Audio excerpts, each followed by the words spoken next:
The last words I ever heard from Chloe were, "Check the basement." Her voice was a frayed whisper, stretched thin over a line crackling with static and what sounded like the rustle of dry leaves. It was 9:47 p.m.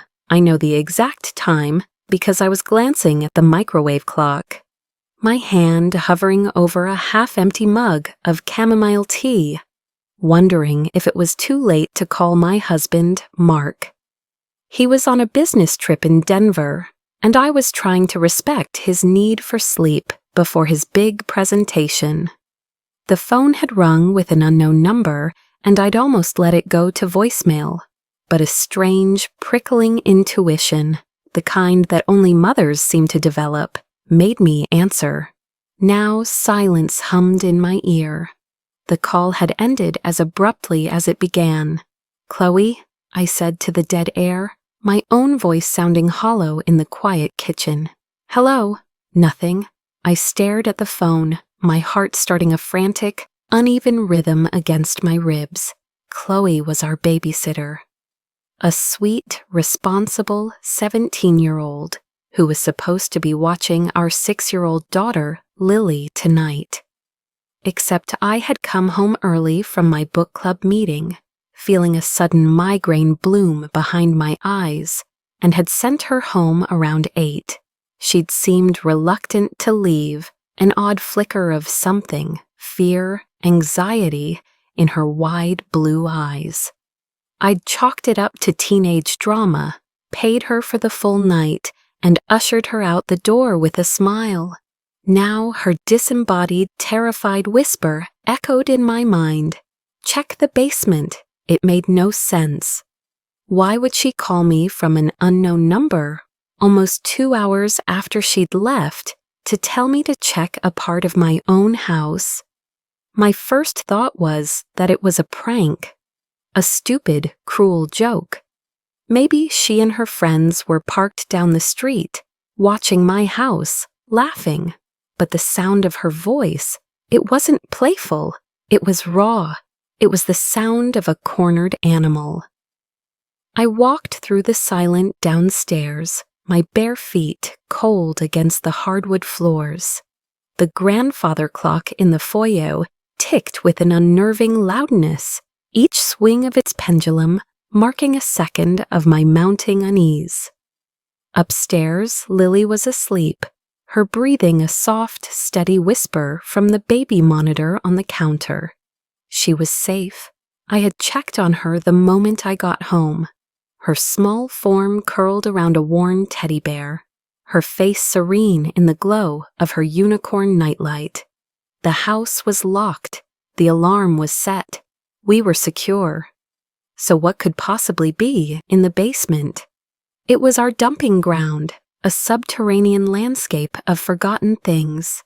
Cardboard boxes filled with holiday decorations, Mark's old workout equipment gathering dust, stacks of Lily's outgrown clothes and toys destined for donation.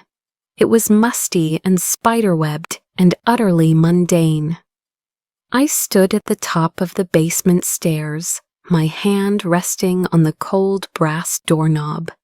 A draft snaked up from beneath the door, carrying the scent of damp earth and something else, something vaguely metallic and unwelcoming.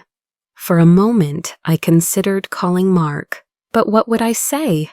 That our former babysitter called me with a cryptic message? He'd tell me I was overreacting, that my anxiety was getting the better of me again. He was probably right. I tried her cell phone. It went straight to voicemail, the mailbox full. I sent a text. "Chloe, are you okay?" "Your call was weird." No reply. I imagined her phone was dead, or she'd dropped it. Rational explanations lined up in my mind, each one more plausible than the last, yet none of them could extinguish the cold ember of fear her voice had ignited in my stomach. Check the basement. The words were a command, a plea, a warning. What if she saw something before she left? Something she didn't understand at the time, but that clicked into place later. What if she wasn't joking at all? What if she was trying to tell me something vital, something she couldn't say outright? The silence of the house pressed in on me. It was no longer a peaceful, comforting quiet. It was an expectant hush, as if the very walls were holding their breath, waiting to see what I would do. I thought of Lily, asleep and vulnerable upstairs. Whatever this was, if it was anything at all, I was her only line of defense. My hand tightened on the doorknob, taking a deep, shuddering breath that did little to calm my racing heart. I turned the knob, pulled the heavy wooden door open, and peered down into the waiting darkness. The single bare bulb at the bottom of the stairs cast long, distorted shadows that danced and writhed like living things. The air that rose to meet me was thick and cold, a stark contrast to the warmth of the house above.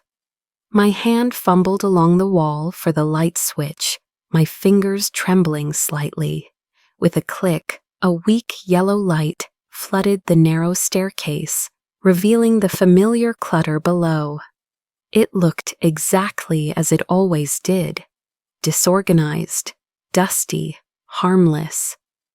But as I took the first step down, the wooden tread groaning under my weight, I couldn't shake the feeling that I was crossing a threshold, descending into a place that was no longer just a part of my home. It was a place where a secret was buried, and a 17-year-old girl's last words were the key. The descent felt like sinking into cold water. Each step took me deeper into the chill, the musty air growing heavier in my lungs. I reached the concrete floor and stood for a moment, letting my eyes adjust, my ears straining against the oppressive silence. The basement was L-shaped, a maze of our family's history and abandoned projects. To my left was the laundry area, the washer and dryer, standing like silent white sentinels. Beyond that, the hulking form of the furnace and water heater, their pipes twisting up into the ceiling like metallic vines. To my right, the larger area was a jumble of storage. Plastic totes labeled Christmas and Halloween were stacked precariously high. An old Nordic track Mark swore he'd use again was draped in a dusty sheet, resembling a skeletal beast in the dim light. And in the far corner, tucked away behind a stack of paint cans, was the old chest freezer. We'd inherited it with the house, a relic from the previous owners. It wasn't even plugged in. We just used its broad, flat top for more storage. My gaze swept over everything, searching for what? I had no idea. A broken window. A forced lock on the cellar door that led to the backyard. I checked it first. The heavy deadbolt was firmly in place, coated in a layer of undisturbed dust. No one had come in that way. I moved through the clutter, my footsteps echoing softly. I ran my hands along the damp cinder block walls, peering behind boxes. Nothing. It was just a basement, my basement. The fear in my chest began to recede, replaced by a wave of irritation. Chloe had terrified me for nothing. This had to be a joke. I imagined her describing my panic to her friends, and a hot flush of embarrassment washed over me. I pulled out my phone again. Still no reply to my text. I decided to try calling her parents, but hesitated. What if I woke them up in a panic for no reason? I'd give it until morning. If she wasn't home by then, if no one had heard from her, then I would call. I was about to turn and go back upstairs to dismiss the whole bizarre incident when my foot brushed against something soft on the floor near the laundry machines. I looked down. It was a small canvas backpack, navy blue with a little leather patch on the front. Chloe's backpack. She must have left it behind. I felt a surge of relief. This was the explanation. She'd realized she'd forgotten it, called to ask me to look for it, but the connection was bad. Check the basement was probably just part of a garbled sentence. Can you check the basement? I think I left my bag. It was so simple, so logical. The fear that had gripped me felt foolish now. I bent down and picked up the bag. It was heavier than I expected. Unzipping the main compartment, I saw her school books, a spiral notebook, and a crumpled hoodie. But tucked into the front pocket, something felt hard and angular. I pulled it out. It was a small, ornate silver locket, tarnished with age. It wasn't Chloe's usual style of simple modern jewelry. This looked like an antique. I pressed the tiny clasp and it sprang open. Inside there were no pictures. Instead, 2 tiny folded pieces of paper were wedged into the frames. My fingers, clumsy with a sudden, renewed sense of dread, carefully unfolded them. The first was a small yellowed newspaper clipping. The date was smudged, but I could make out the year 1998. The headline read, "Local Woman Vanishes Without a Trace." The article was short, detailing the disappearance of a 24-year-old artist named Amelia Vance. She had lived in our town, had vanished from her home one evening. Her car was still in the driveway, her purse on the kitchen table. There were no signs of a struggle. She had simply ceased to exist. The second piece of paper was a small black and white photograph. It was a picture of 2 young girls, maybe 9 or 10 years old, sitting on a porch swing. They both had gap-toothed grins and scraped knees. One of the girls was Amelia Vance. I recognized her from the grainy photo in the newspaper clipping. The other girl, I felt a dizzying sense of vertigo as I looked at her face. I knew her. It took my brain a few seconds to place the childhood features, but then it clicked into place with sickening certainty. The other girl was my husband's younger sister, Clara, the one who had died in a car accident when she was 16. A cold dread, far more profound than before, settled deep in my bones. What was Chloe doing with this? Why was she investigating a 20-year-old cold case? And what did it have to do with Mark's deceased sister? I shoved the locket back into the backpack and zipped it shut, my mind racing. This was no longer about a forgotten bag or a teenage prank. Chloe had been onto something dangerous, and her cryptic call was not a fragment of a sentence. It was a deliberate, desperate message. She hadn't just forgotten her bag down here. She had hidden it. She was telling me where to find her research. I stood up, the backpack clutched in my hand, and looked around the basement again. It was no longer a benign, cluttered space. The shadows seemed deeper now, the silence more sinister. Every stored box, every draped sheet seemed to be hiding something. The old chest freezer in the corner drew my eye. It sat there, squat and silent, its white enamel surface dull under the single bulb. It was just a freezer, an empty, unplugged appliance.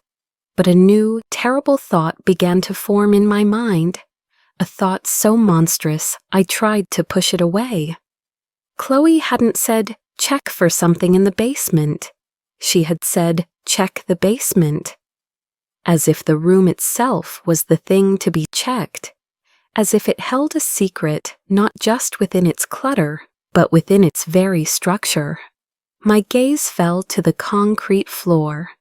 It was old, uneven in places, crisscrossed with cracks. But near the freezer, under the thin layer of dust, was a section that looked different.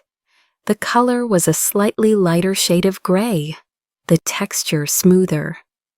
It was a large, rectangular patch, roughly the size of a door. A section of the floor that had been cut out and replaced. and I knew with a certainty that chilled me to my very soul that whatever Chloe had discovered, whatever had made her whisper those final frantic words to me, was connected to that patch of concrete and the cold, silent earth that lay beneath it. The next morning, the world felt tilted on its axis. Sunlight streamed through the kitchen window. Lily chattered about her dream of a flying pony, and the smell of coffee filled the air, a scene of perfect domestic normalcy that felt like a cruel joke. Every mundane sound, from the clink of a spoon against a cereal bowl to the hum of the refrigerator, grated on my nerves. Inside, a silent scream was building. Chloe was still missing. I had called her parents at 7 a.m., my voice feigning a casual concern I did not feel. "Hi, Mrs. Davison, it's Sarah. I was just wondering if Chloe got home okay last night. She left her backpack here." The panic in her mother's voice was instantaneous and gut-wrenching. Chloe hadn't come home. She hadn't answered her phone. They thought she'd stayed at a friend's house.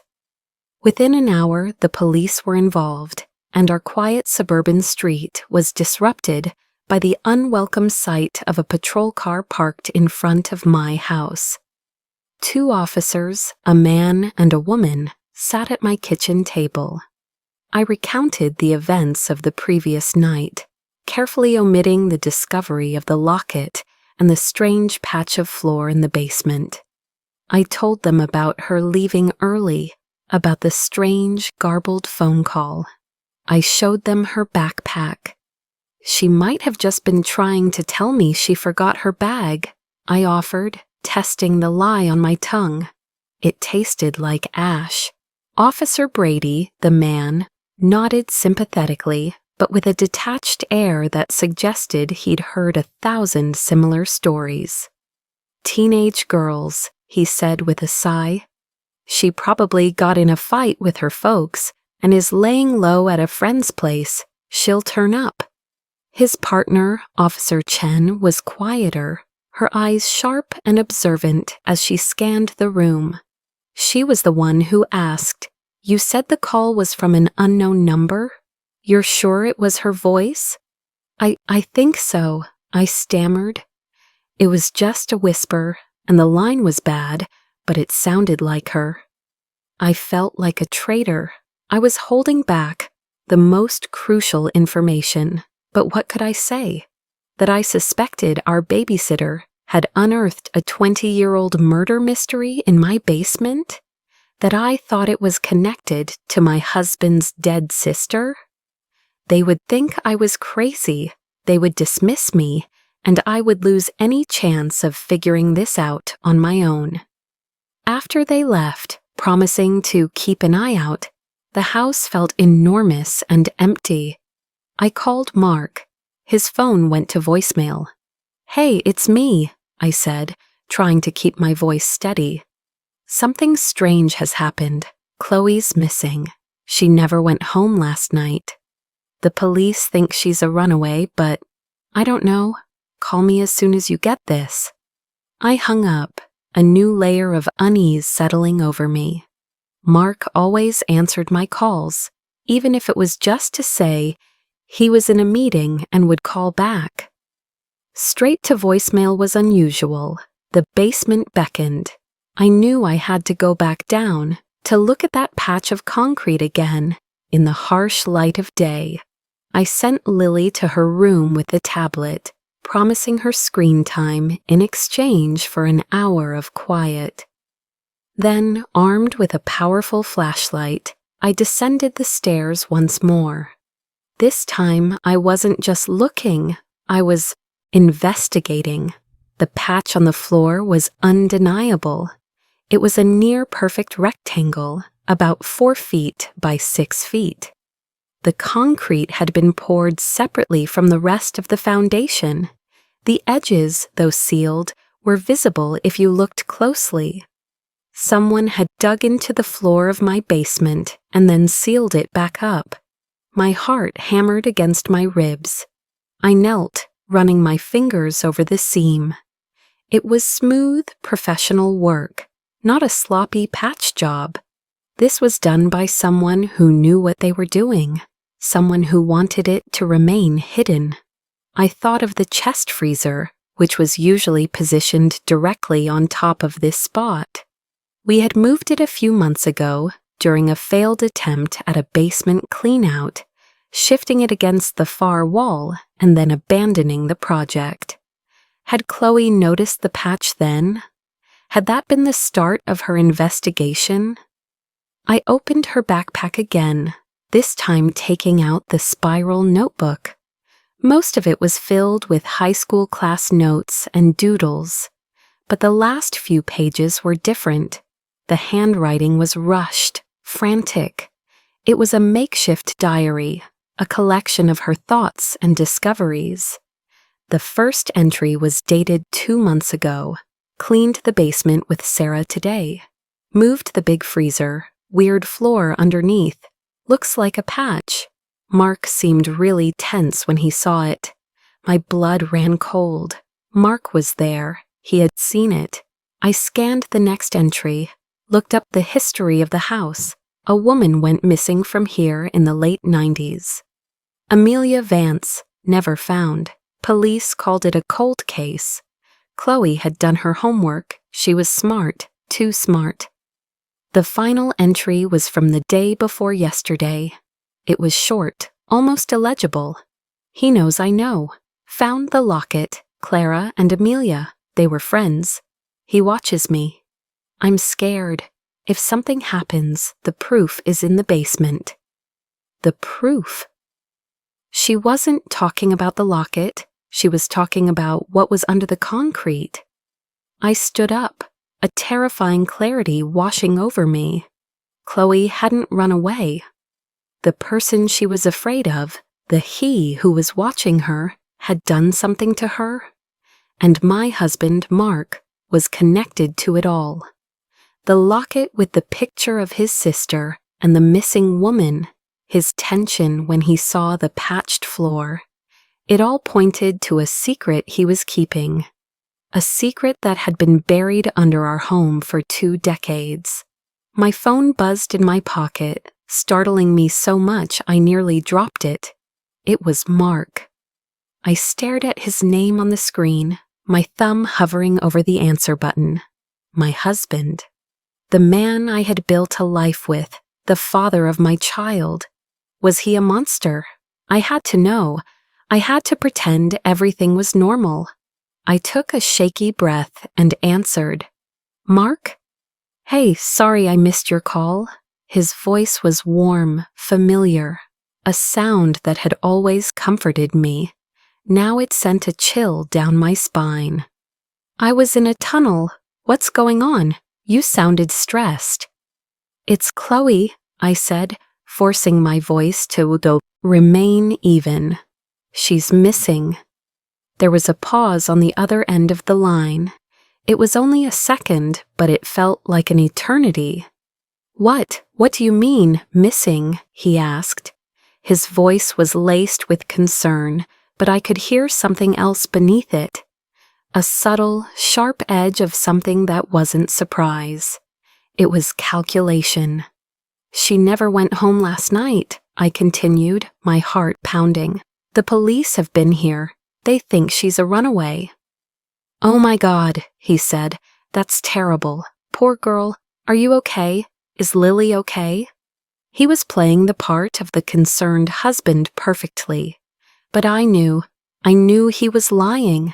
As he spoke, offering words of comfort and promising to catch the first flight home, my eyes were fixed on that pale gray rectangle on the floor. I was standing on a grave, and I might be married to the man who dug it. Mark arrived home late that afternoon, his face a mask of weary concern.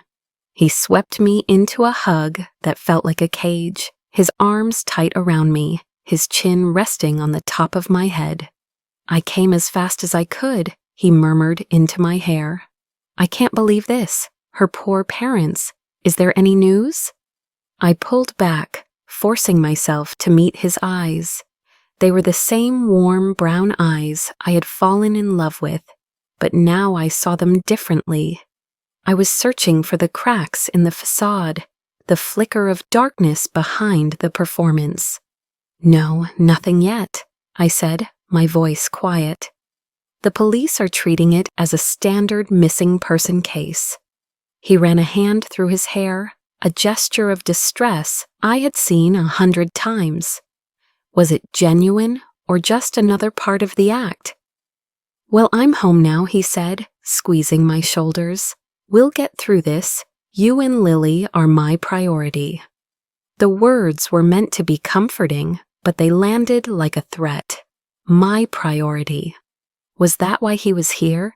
To control the situation? To make sure I didn't stumble upon the truth he had buried so deep? The next 24 hours were a masterclass in deception, on both our parts. I played the role of the worried, grieving wife, leaning on my husband for support. I let him hold me. I let him comfort Lily, who was confused and sad about Chloe's disappearance. I answered his questions about the police, about my conversation with Chloe's parents, all while a cold, hard knot of terror and resolve tightened in my gut. He, in turn, played the perfect husband. He made phone calls, he spoke with the detectives, he expressed his frustration at the lack of progress. He was a pillar of strength. But I watched him. I watched the way his eyes would dart towards the basement door whenever he thought I wasn't looking. I watched the way his jaw would clench when the name Amelia Vance was mentioned on the local news report about Chloe's case, which had started to gain some media attention. He was a brilliant actor, but I was his most devoted audience, and I was starting to see the script. That night, I couldn't sleep. I lay in bed next to him, my body rigid, listening to the sound of his steady breathing. Was this how he had slept for 20 years, with a murdered woman buried in his basement? Had he ever woken in a cold sweat? Had he ever felt a pang of guilt? Or was he a true sociopath, a man devoid of conscience? I slipped out of bed around 2 a.m., the house cloaked in an unnerving stillness. I had to know more. I needed proof, something more concrete than a teenage girl's diary and a gut feeling. I crept into his home office, the room where he spent hours working, the inner sanctum of his life. The room was neat, organized, just like him. I sat down at his desk and turned on his computer, my heart pounding with the fear of being caught. I didn't know his password. I tried Lily's birthday, nothing. I tried our anniversary, nothing. Then, my fingers shaking, I typed in the name of his sister, Clara 1986. The computer unlocked. A wave of nausea washed over me. His dead sister was his password. The sister who had been best friends with the woman who disappeared from this house. I started searching his files, my search terms clumsy at first. Amelia.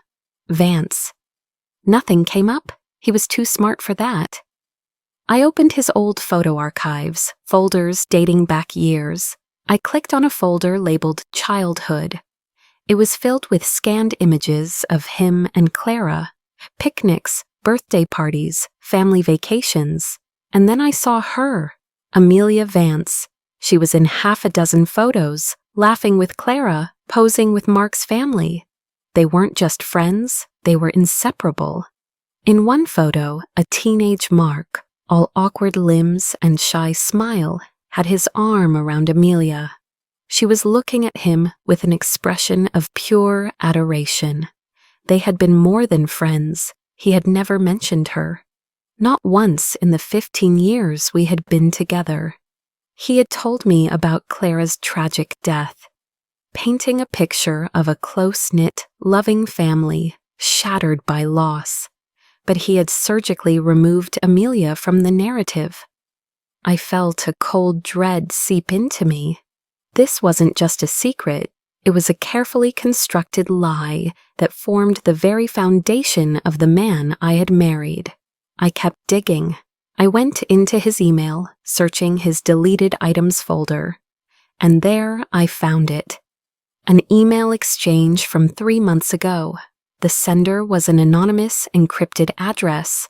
The subject line was just a single word: basement. My blood turned to ice. The email read, "I know what you did. I know what's under the floor. You can't hide her forever."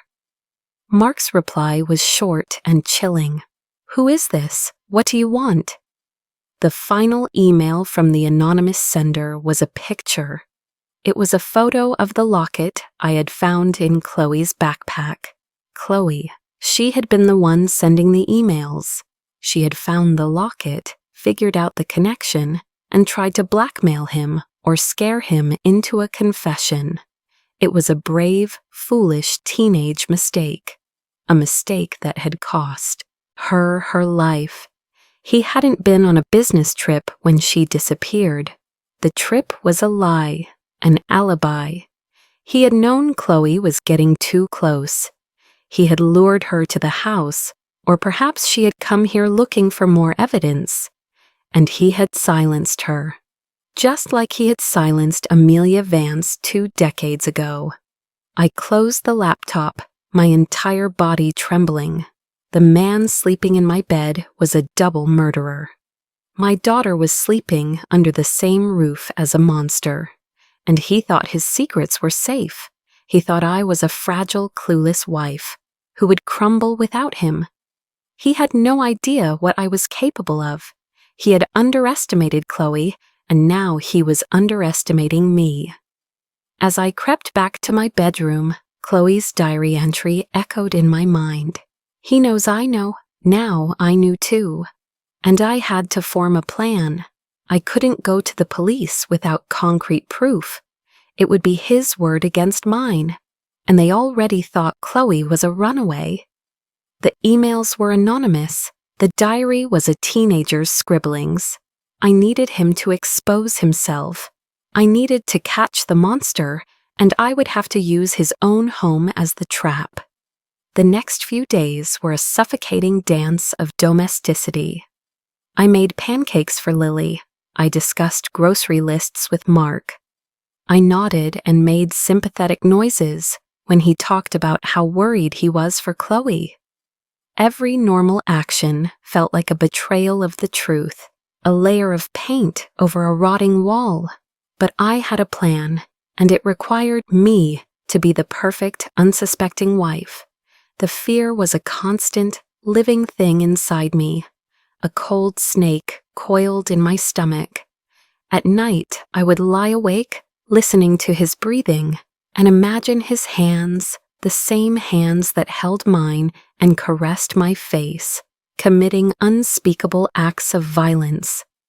I had to get myself and Lily out, but I couldn't just run. He would come after us. He was meticulous, controlling. He would find us. More than that, I couldn't leave Chloe's memory to be dismissed as a runaway. I owed it to her, to that brave, terrified girl, to see this through. I owed it to Amelia Vance, buried beneath our feet. My plan began to take shape in the stolen, quiet moments of the day. It was risky, and it relied on his arrogance, his belief that he was smarter than everyone else. My first step was to secure the evidence. I took Chloe's backpack, the locket, and her diary, and placed them in a waterproof bag. In the middle of the night, while he slept soundly, I slipped out of the house and buried the bag deep in the soil of the large potted ficus tree on our front porch. It was the last place he would think to look, hiding in plain sight. Next, I needed a way to record him. I used our family credit card to order 3 tiny voice-activated audio recorders online, the kind journalists use, along with 2 nanny cams disguised as a phone charger and a digital clock. I had them delivered to my sister's house across town, telling her they were a surprise for Mark's birthday. She didn't question it. The day the package arrived, I drove to her house under the pretense of a play date for Lily. My sister, bless her oblivious heart, was full of chatter about her new boyfriend. I listened, smiled, and felt like I was from a different planet.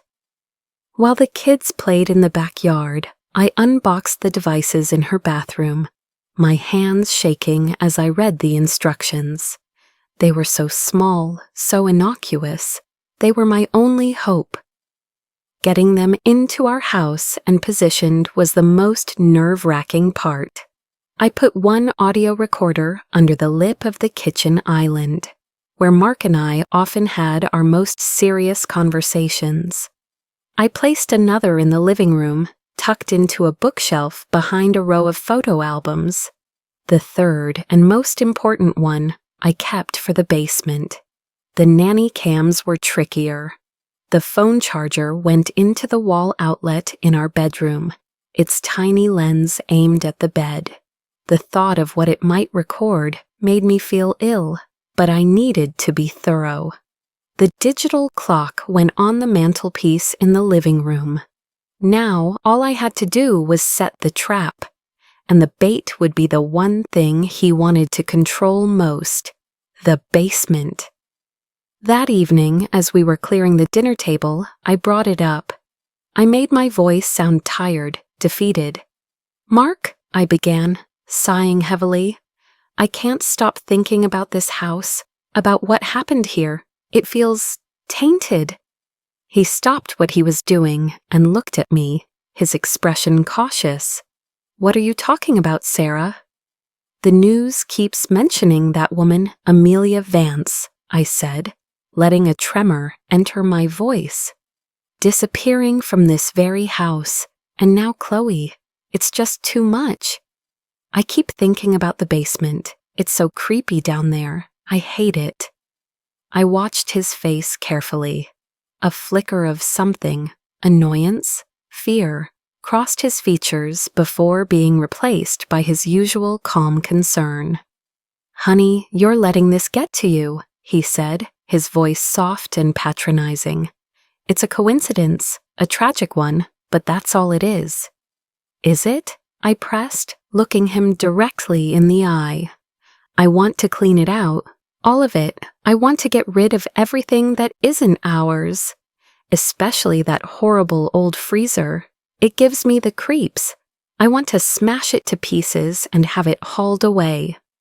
I saw it then, a flash of pure, unadulterated panic in his eyes. He masked it quickly, but I saw it. I had hit a nerve. "Whoa, slow down," he said, forcing a little laugh. "Isn't that a bit extreme? It's just an old appliance." "I don't care," I said, my voice rising with faked hysteria. "I want it gone. I want to bleach the floors. I want to make that space clean. I need to, Mark, for my own sanity." He came over and put his arms around me. Okay, calm down. If it means that much to you, we'll do it. We'll clear out the basement this weekend. We'll get rid of the freezer. Anything you want." His voice was soothing, but I could feel the tension in his body. He was agreeing too easily. He had a plan of his own now. He would help me clear the basement so he could ensure his secret remained buried. He thought he was placating his hysterical wife, but he was walking right into my trap. The final piece was putting the last audio recorder in place. The next day, I told him I was going to start sorting through some of the boxes in the basement to get a head start. He offered to help, but I insisted I needed to do it alone, framing it as a therapeutic, cleansing task. He reluctantly agreed, his eyes following me as I opened the basement door. Down in the cold, damp air, my heart hammered against my ribs.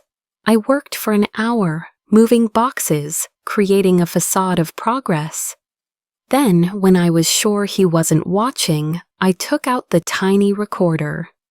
I switched it on and tucked it into a crevice in the old stone foundation wall, directly across from the patched section of the floor. It was perfectly hidden, yet had a clear line of sound to the area where the confrontation would inevitably happen. As I climbed the stairs back into the warmth of the kitchen, I felt a strange sense of calm settle over me. The trap was set.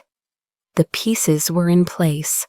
All I had to do now was survive until the weekend, playing the part of a fragile woman on the edge, while inside I was a predator, waiting for my moment to strike. The monster in my house thought he was the one in control, but he had no idea that his whole world was about to be brought down by the quiet, methodical rage of the woman he thought he knew. The days leading up to the weekend were the longest of my life. I existed in a state of hypervigilance, every nerve ending frayed.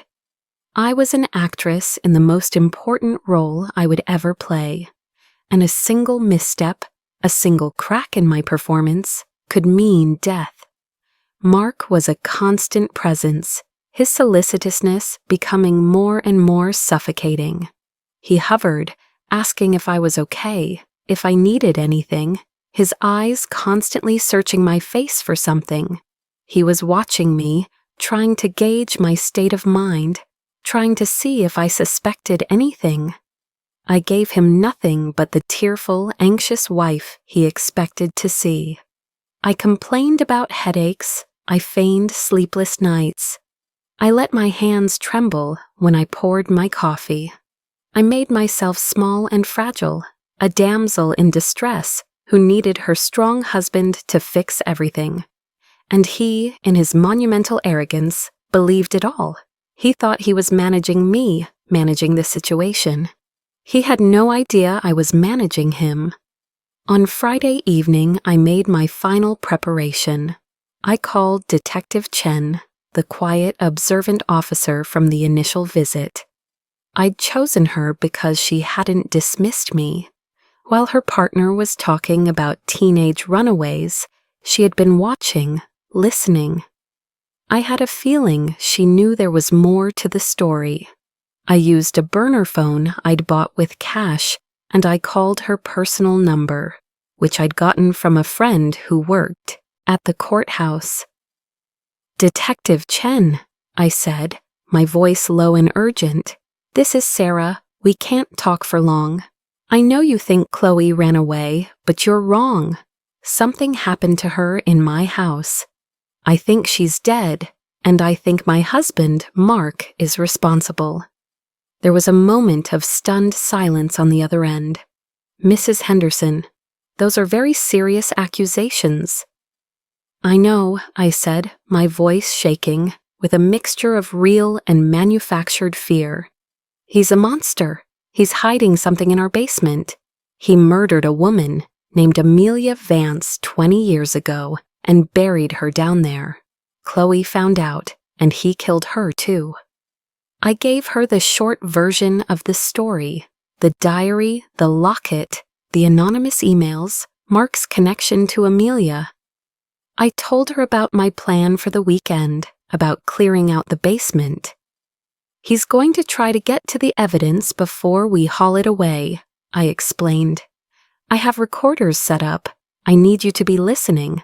I need you to be ready." I could hear her typing on her end. She wasn't dismissing me. She was taking it seriously. "This is highly irregular, Sarah," she said, her voice firm but not unkind. "And extremely dangerous. You should not be in that house." "I have to," I insisted. "It's the only way to get him to confess. He's too careful otherwise. He'll never talk if he knows he's being watched. He has to think he's in control, that he's just dealing with his hysterical wife. Please, you have to trust me." There was another long pause. I held my breath. My entire plan, my life, hinged on her decision. "Okay," she said finally. "Here's what we're going to do. Give me your address again." I'll have a tactical team on standby a block away. We'll set up a remote listening device. You need to give us a code word, something you can say that sounds natural, but that will signal us to move in. We agreed on the phrase. I think we're finally going to see the light. It was perfect. It could be a simple, optimistic remark about cleaning the basement, but it would be our trigger. Sarah, Chen said, her voice dropping to a serious, almost motherly tone. Do not, under any circumstances, let him move you to a secondary location. Keep him in the basement. If you feel you are in immediate physical danger, scream. Don't wait for the code word. Just scream. We'll come in. Do you understand? I understand, I whispered. We hung up, and I felt a sliver of hope. I wasn't alone anymore. Saturday morning arrived, gray and overcast, the sky threatening rain. The atmosphere in the house was thick with unspoken tension. Mark was a bundle of cheerful energy, making a big breakfast, talking about how good it would feel to get the basement project done. It was a terrifying performance. After breakfast, he stood at the top of the basement stairs and rubbed his hands together. Well, ready to do this? He asked with a wide, false smile. I nodded, my stomach churning. Let's get it over with. We descended into the cold, musty air together.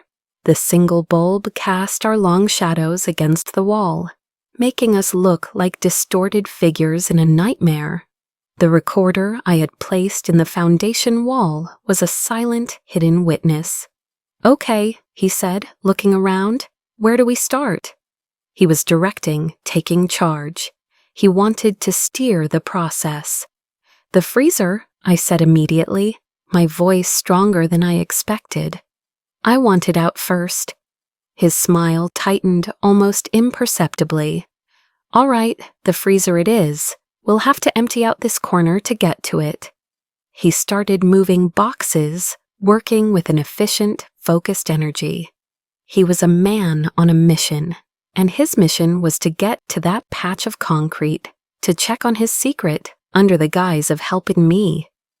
We worked for over an hour, a strange, silent pantomime of a husband and wife tackling a weekend chore.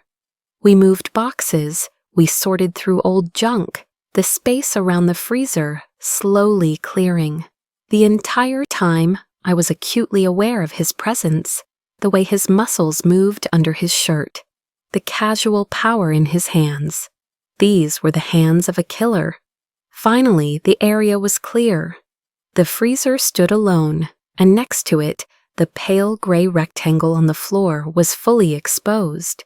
He studiously avoided looking at it. Okay, he said, wiping a sheen of sweat from his forehead. This thing is heavy. We're going to have to drag it. We positioned ourselves on either side of it. As he bent down, his back to me, I saw the handle of a hammer sticking out of the back pocket of his jeans. He had brought a weapon. He wasn't just here to check on the evidence. He was here to silence me if he suspected I knew. The final act was about to begin. The air grew thick, heavy with 20 years of secrets and lies. The moment was coming. I just had to hold my nerve. It's heavier than I remember, Mark grunted, his hands gripping the side of the freezer. His knuckles were white. He wasn't looking at the freezer. His eyes were fixed on the patch of concrete we had just uncovered. He was trying to be subtle, but I could see the frantic energy behind his gaze, the desperate need to know if it had been disturbed. I played my part. Well, it's been sitting here for years, I said, my voice trembling slightly, as if from exertion. Let's just get it out of here. I hate looking at it. We dragged the heavy appliance, its metal feet screeching in protest against the floor.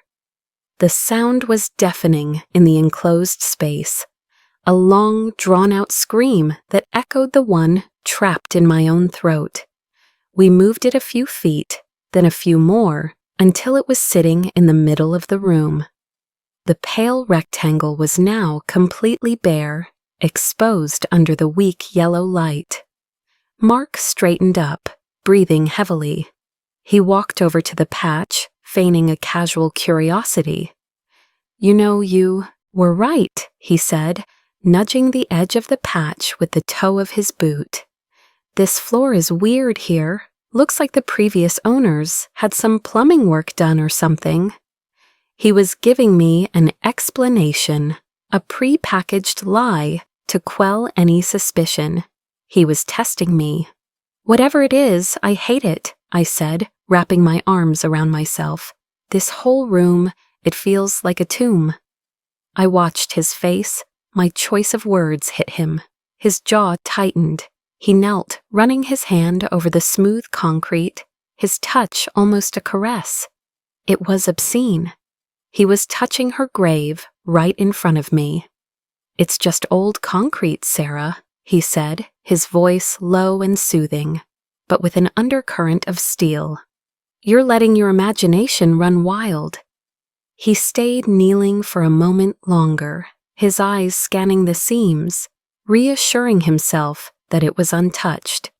The relief that washed over his face was subtle, but I saw it. He believed his secret was still safe. He believed I was just a hysterical woman. Now was the time to tighten the noose. "I don't think it's my imagination," I said, my voice barely a whisper. He looked up at me, his eyes narrowing. The mask of the concerned husband was beginning to slip. "What's that supposed to mean?" he asked, his tone shifting from placating to sharp. I took a deep breath. This was it. I found Chloe's diary, Mark. The change was instantaneous. The warmth vanished from his eyes, replaced by a flat, cold emptiness that terrified me more than any rage could. He stood up slowly, deliberately. He was no longer my husband. He was a predator, and he had just realized his prey was not as helpless as he thought. "Her diary?" he said, his voice dangerously calm. "Where did you find that?" "In her backpack. She left it here. She wrote about you, Mark. She wrote about you and Amelia Vance. She wrote about this patch of concrete." He took a step towards me. I instinctively took a step back. The vast, cluttered basement suddenly felt as small as a closet. "She was a nosy little girl who didn't know when to leave things alone," he said, his voice devoid of any emotion. He was admitting it. The hidden recorder was capturing every word. "What did you do to her?" I whispered, my voice breaking. He smiled then, a thin, cruel twisting of his lips that was the most terrifying thing I had ever seen. "I did what was necessary to protect our family, to protect you and Lily. She was going to ruin everything, just like Amelia was." He took another step. I could see the hammer in his back pocket more clearly now. He was moving to block my path to the stairs. "Amelia was going to leave me," he said, his voice conversational, as if he were discussing the weather. "She found out about a mistake I made. She was going to tell everyone, tell my parents, tell Clara. She was going to destroy my future. I couldn't let that happen. This house was her dream house. It's ironic, isn't it, that she never left?" He gestured to the floor with a chilling nonchalance. "She's been here all along, safe, quiet." My mind reeled. The casual cruelty of his confession was more shocking than I could have imagined. He had murdered his teenage girlfriend and buried her, and he spoke of it as if he were taking out the trash. "And Chloe?" I choked out. "She got in touch. Blackmail. Can you believe it? A 17-year-old girl thought she could blackmail me. I met with her. I told her she was mistaken, that she was playing a dangerous game. But she was stubborn. She had her mother's locket. Amelia had given it to Clara as a gift. She thought it was her trump card, so I had to take care of it. I had to take care of her. He was so close now I could smell the coffee on his breath. His eyes were like chips of ice. He was enjoying this, the confession, the power he felt in this moment. He thought he had me trapped. He thought he was in complete control. "You shouldn't have gone looking, Sarah," he said, his voice dropping to a regretful sigh. "You should have just been the good little wife I thought you were. Why couldn't you just leave it alone?" He reached behind him, his hand closing around the handle of the hammer. This was the moment. My heart was a wild bird beating against the cage of my ribs. I had to say the words. I took one more step back, my eyes wide with what I hoped looked like pure terror, and not the cold, calculated fury that was actually coursing through my veins. "Please, Mark," I begged, "don't do this. We can fix this." I needed to keep him talking, to give the team time. "There's nothing to fix," he said, pulling the hammer from his pocket. He held it loosely at his side. "There's just one more loose end to tie up. It's a shame. I really did love you." He lunged, but I was ready. I didn't scream, not yet. I sidestepped, grabbing a heavy metal paint can from a nearby shelf and hurling it at his legs. It caught him in the shin, and he grunted in pain, his lunge turning into a stumble. The momentary distraction was all I needed. I took a deep, shuddering breath and spoke the words, my voice clear and loud, projecting towards the hidden microphone. "It's such a mess down here," I said, my voice ringing with false hope. "But I think we're finally going to see the light." The words hung in the air for a fraction of a second, a stark and hopeful sound, in the tomb-like silence of the basement. For a moment, nothing happened. Mark recovered his footing, his face contorted in a mask of rage. The pretense was gone. The calm, calculating killer had been replaced by a cornered animal. "Clever girl," he spat, his eyes wild. He lunged at me again, the hammer raised. This time I knew I couldn't dodge him. I scrambled backward, tripping over a discarded box of Lily's old toys. I landed hard on the concrete floor, the impact jarring my teeth. He was on me in an instant, one hand grabbing the front of my shirt, the other raising the hammer high above my head. The last thing I saw was the dull glint of the metal against the weak light of the single bulb. I squeezed my eyes shut and let out a scream, a raw, primal sound of pure terror that I didn't have to fake. Just as the hammer began its descent, the world exploded. The basement door at the top of the stairs crashed open with a splintering roar. Heavy footsteps pounded down the wooden steps, and voices, loud and authoritative, filled the space. "Police! Drop the weapon! Get on the ground now!" Mark froze, his head snapping up towards the sound. His face, which had been a mask of murderous rage, crumpled into disbelief and utter shock. In that split second of his hesitation, I acted.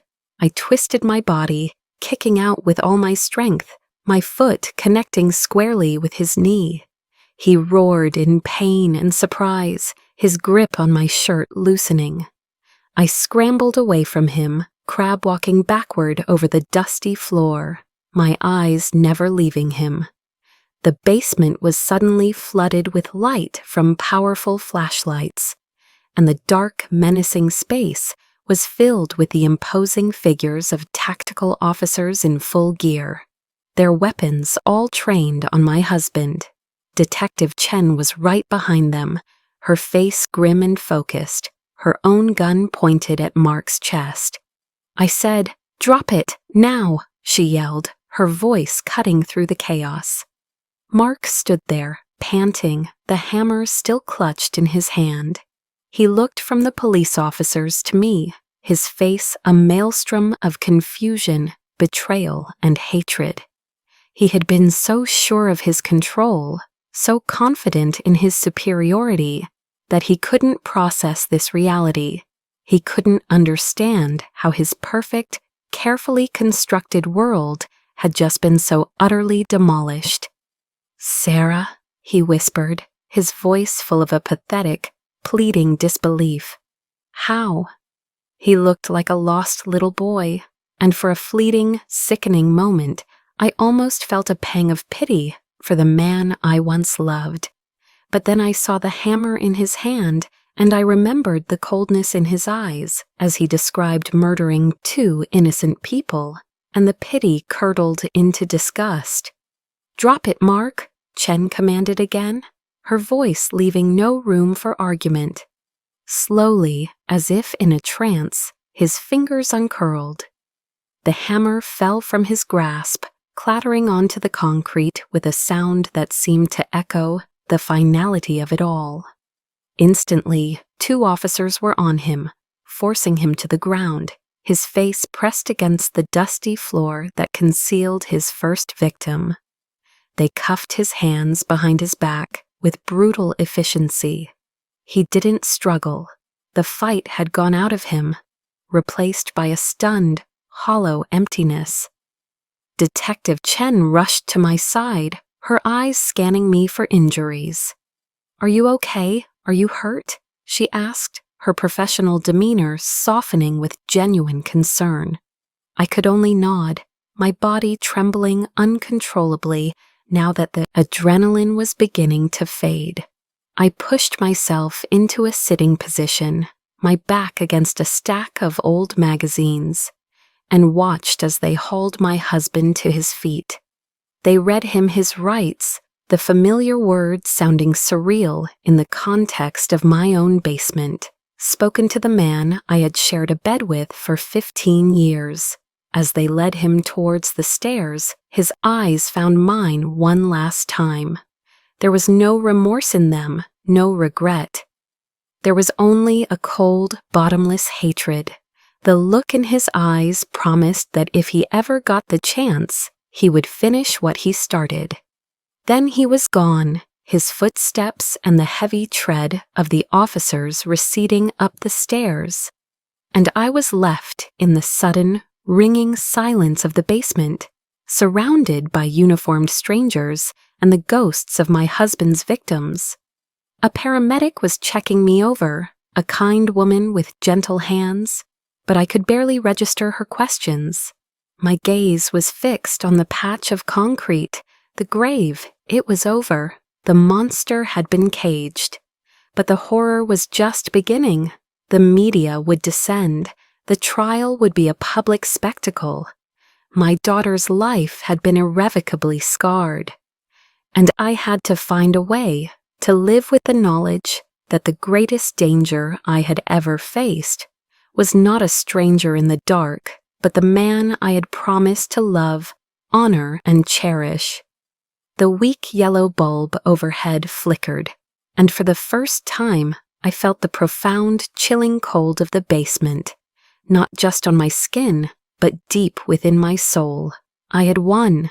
I had survived. But the cost was a life I no longer recognized as my own. The hours that followed were a blur of flashing lights, disembodied voices, and the cold, methodical process of a crime scene investigation. My house, my sanctuary, was transformed into a public diorama of my private horror. Strangers in uniforms and forensic suits moved through the rooms where Lily had taken her first steps, where Mark and I had hosted Christmas parties, their presence a violation that felt almost as profound as Mark's betrayal. They took my statement in the back of an ambulance, a coarse blanket draped over my shoulders. I recounted everything, my voice a monotone, detached from the horrific words I was speaking. I told them about Chloe's call, her backpack, the diary, the locket. I told them about my discoveries on Mark's computer, about setting up the recorders, about the final terrible confrontation in the basement. Detective Chen listened patiently, her expression unreadable, but for the occasional, compassionate nod. She retrieved the hidden recorders, bagging them as evidence. The most crucial one, the one from the basement, held his full confession. The monster had convicted himself. Lily was with my sister, who had arrived in a flurry of panicked tears and questions I couldn't yet answer. I knew Lily was safe, but the thought of having to explain this to her, of having to tell her that her father was a killer, was a weight so heavy I could barely breathe. The media had already arrived, a pack of vultures circling on the perimeter of the police tape, their cameras and microphones pointed at my home like weapons. Their presence made my skin crawl. My personal tragedy was about to become public entertainment. Later that night, a forensic team began the grim task of excavating the basement floor. I refused to leave. I sat in my car, parked across the street, and watched as they brought in jackhammers and drills. The sounds of destruction echoed through the quiet suburban night, a brutal soundtrack to the demolition of my life. I watched as they broke through the concrete Mark had so carefully poured and began to dig into the dark earth beneath. Sometime after midnight, they brought her out, Amelia Vance.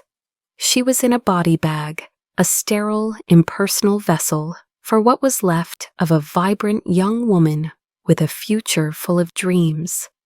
They carried her out of the house she had loved, the house that had become her tomb, and I wept.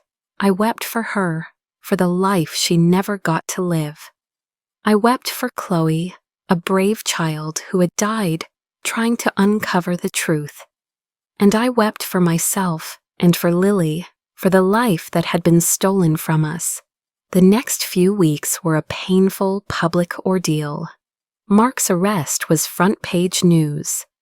The basement husband, one tabloid dubbed him. The story of his double life, the beloved family man who was secretly a cold-blooded killer, captivated the nation. Our family photos were splashed across newspapers and television screens. I became a reluctant celebrity, the wife who had unknowingly lived with a monster. I was hounded by reporters, my grief and shock treated as a commodity. I moved in with my sister, abandoning our house and everything in it. I couldn't bear to step foot in it again. It was no longer a home, it was a mausoleum. The trial was 6 months later. I had to testify.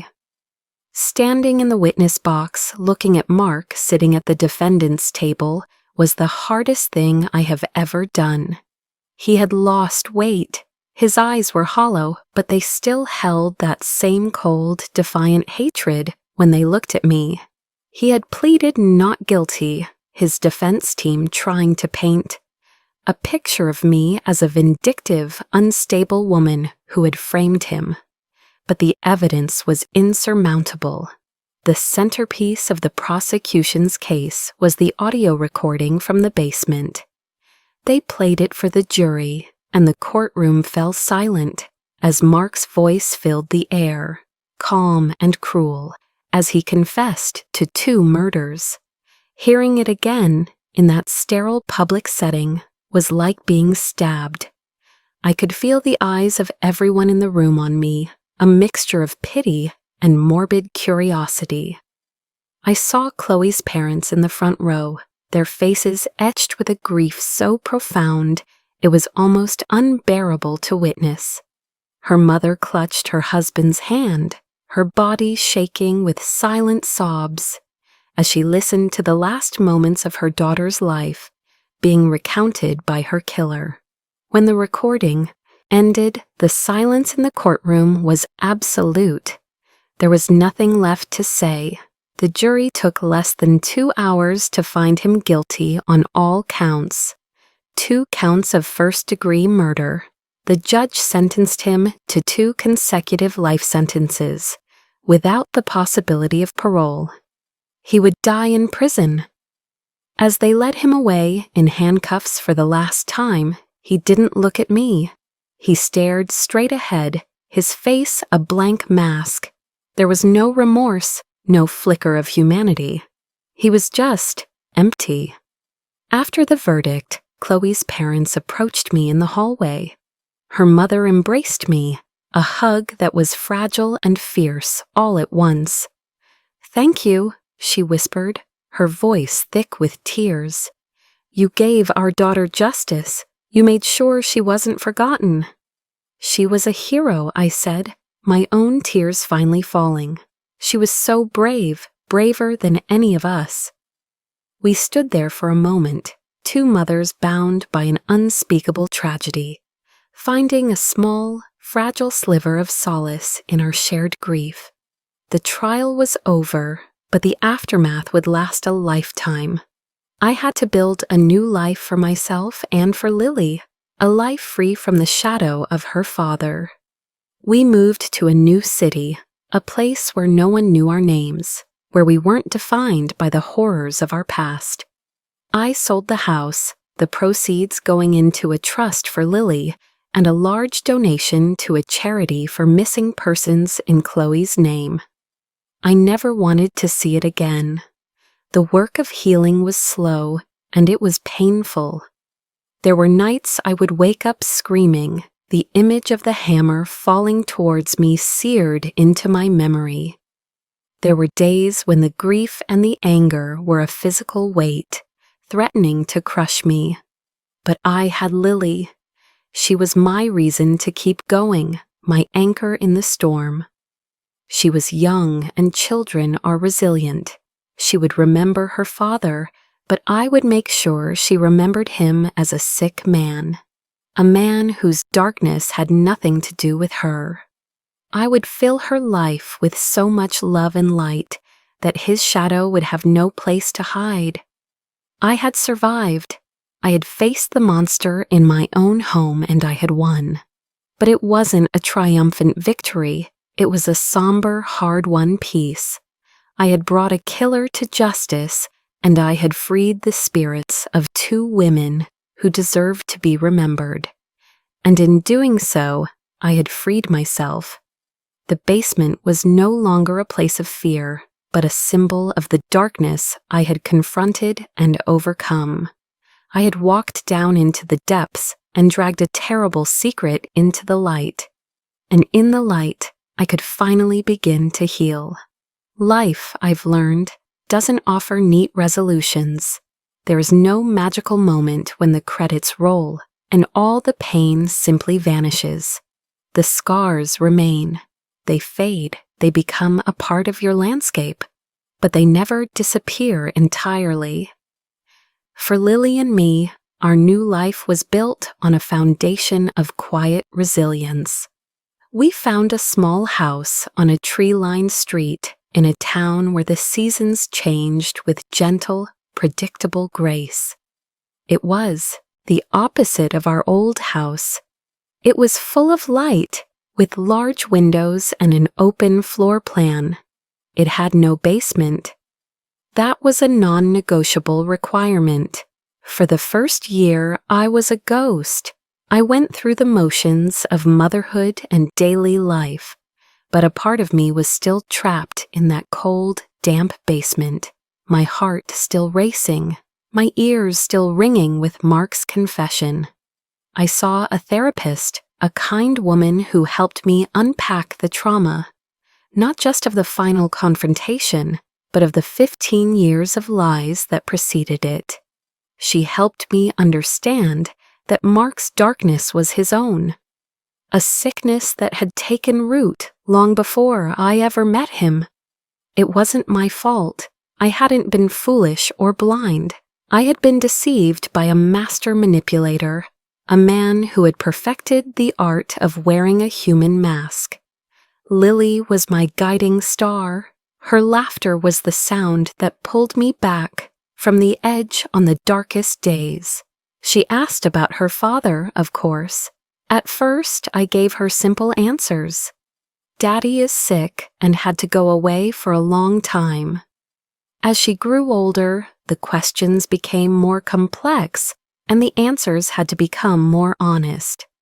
When she was 10, I sat her down and told her a carefully edited version of the truth. I told her that her father had done terrible things, that he had hurt people, and that he was in a place where he couldn't hurt anyone anymore. I didn't give her the gruesome details, but I gave her the truth of his character.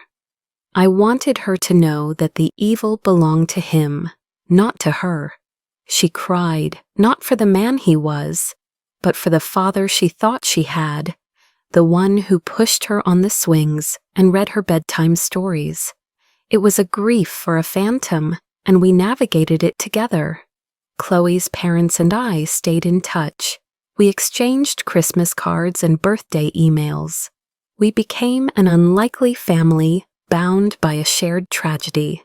They started a scholarship fund in Chloe's name for young women interested in careers in journalism and criminal justice. Every year I made a donation. It was a small way to honor the legacy of the girl who had saved my life. Her bravery had become a quiet legend in her hometown, a cautionary tale about the darkness that can hide behind a neighbor's door, but also a story of a young hero who fought for the truth. Sometimes, late at night, when the house is quiet and Lily is asleep, I allow myself to think about him. I wonder if he ever feels remorse, if a flicker of guilt ever penetrates the thick walls of his narcissism. I doubt it. Men like Mark don't feel guilt. They only feel the injustice of being caught. He exists in a world of his own making, a world where he is the victim, the one who was wronged. For a long time, I was consumed by a cold, simmering rage. But over the years, that rage has given way to something else, a profound and weary pity. His life is a hollow thing, an empty room filled only with the echoes of his own ego. He destroyed so many lives, but the first and most complete life he destroyed was his own. My life, on the other hand, is full. It is filled with the scent of Lily's shampoo, the warmth of the sun in our small garden, the comfort of a good book, the laughter of friends. It is a simple life, a quiet life, but it is real. It is a life built on truth and love, the very things Mark tried to extinguish. I will never forget the words Chloe whispered over the phone that night. Check the basement. It was a plea from the edge of the abyss, a final desperate act of courage. She entrusted me with the truth, and I often wonder why. Perhaps in the few months she knew me, she saw a strength in me that I didn't know I possessed. Or perhaps it was just a roll of the dice, a last-ditch effort to not have her story end in silence. Whatever the reason, I am eternally grateful. She saved me, and in doing so, she gave me the chance to save myself and my daughter. The basement is a part of my story, a chapter of darkness and fear. But it is not the whole story. The story continues. It is a story of a mother and daughter building a new life, a story of survival, of healing, and of the enduring power of light to push back against the darkness, no matter how deep it seems.